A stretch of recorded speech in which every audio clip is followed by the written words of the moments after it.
Hello my loves, welcome to my channel. My name's Hannah. Today we're going to get a message from your feminine side. But for a second, instead of feminine side, imagine from your moon sign, yeah? What does your moon psyche want you to know? What does your yin psyche want you to know? What does your dark psyche want you to know? There's some deep wisdom here, yeah? Because it's like, it's the underground, it's the underworld.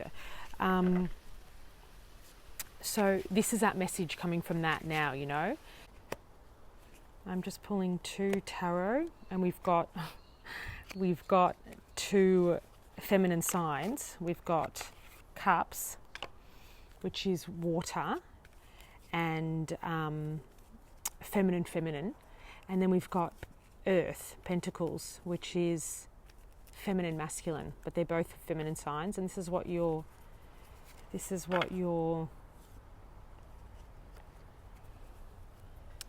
that side wants you to know. So freedom. I possess the power and the free will to create my own happiness. This really resonates with me. I feel like I've been going through a bit of a portal and like kind of stepping into that feminine power. You don't have to be like good for the greater picture. You want to be like part of your community and have a social intelligence, so you're connected with people, but not at the price or the compromise of like your authenticity. That's really what I feel like. That's the message from this.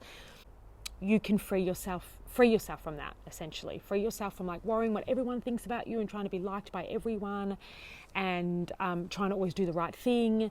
That moon energy, that dark energy, she really knows when it's time to cut things. That's why it's like when we don't engage in that feminine energy, we're like, we've got all this crap that we don't need, you know.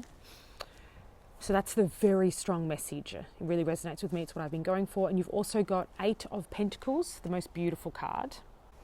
So it's very clear, this message. Yeah, 8 is always cycles and nature. 8 is momentum. You know, it's like, it's a strong number 8. And it's like, you know, 8, that angel number is abundance, you know. So this is like, keep working at your craft. Whatever that is, keep working on it. Like whatever you're doing that you're enjoying, that you feel like has grounded you in the material world, that makes you feel kind of like you're in a nice cycle, that's going to bring you a lot of fulfillment. It's going to bring you a lot of joy. It's probably going to bring you social connection, because you'll draw in more people like that. It's going to bring you a lot more to celebrate about. Keep doing that. Keep focusing on that. That's where the magic lies. It is magic, I guess, that working on something, craft. And again, the feminine, the moon, the dark. Remember to take joy and pleasure from life. You know, the 3 of Cups, it's very much, it's like I said, it's a feminine card. So it's going to really advocate for things like pleasure and friendship and celebrating. I know that we all work and we have busy lives, but it's like we have to be able to donate a little bit of time to like pleasure. Like that's going to even out. We're not going to feel so burnt out if we're like, okay, for 45 minutes today, like I'm a mother, you know what I mean? And I have my own business, and I'm also like doing everything in life, like paying bills and going food shopping and doing the dishes and cooking food, and just keep doing that repeatedly every day, 3 times a day. But it's like, I make sure to take little pleasure moments.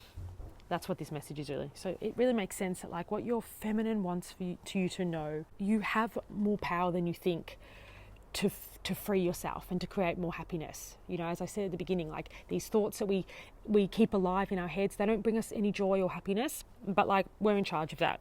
There has to be containers within energy, and that's their purpose. That's the purpose of the dark and light energies. They contain each other. So it's like you can't just have too much of one, you know.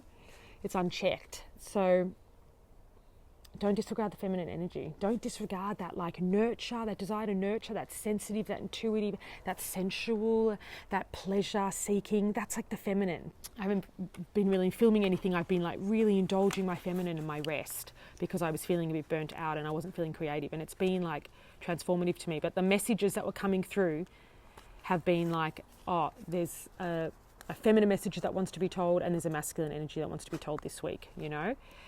Last week I was drawn to an ancestor message and a message of like meeting yourself with ease, you know, that was like the message. So the messages come to me, and then I can share them. And you know, if you like this, click the like button, comment on it, like let me know if you're liking or what you'd like to see. what sort of messages you'd like to hear, you know, and we can channel that. And yeah, I'll see you next time. Bye.